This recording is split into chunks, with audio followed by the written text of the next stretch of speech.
Hello, I'm Dr. Priya Bansal, consultant gynae oncosurgeon at Fortis Hospital, Noida, and I would like to tell you about cervical cancer.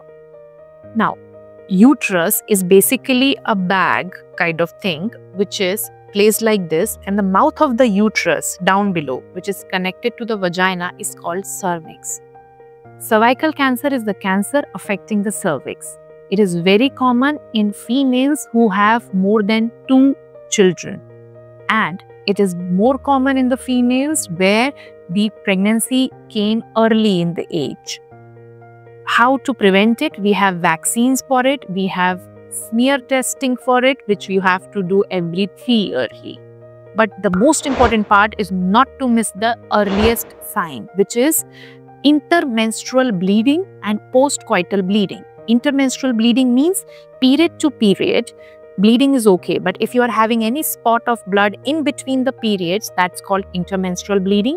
And if you are seeing any blood, pinkish discharge after sexual activity, that's called postcoital bleeding. These are the 2 red flags for any early cervical cancer. For the management of cervical cancer, there are 2 parts. One is the prevention, where, as I told you, the vaccines are available starting from the age of 9-year-old girls to the age of 45. You can get the vaccines, and if you've had the vaccine or not, you have to do cervical smear testing at your gynecologist every 3 yearly from the age of 25 to the age of 65. Apart from that, if you have the cancer, we have to stage the cancer.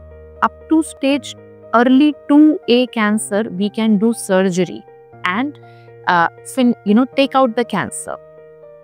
If the cancer has already crossed stage 2, then surgery is not the right way of treating it. Then the ideal way is radiation and chemotherapy combined. For more information, contact Cure India. Thank you.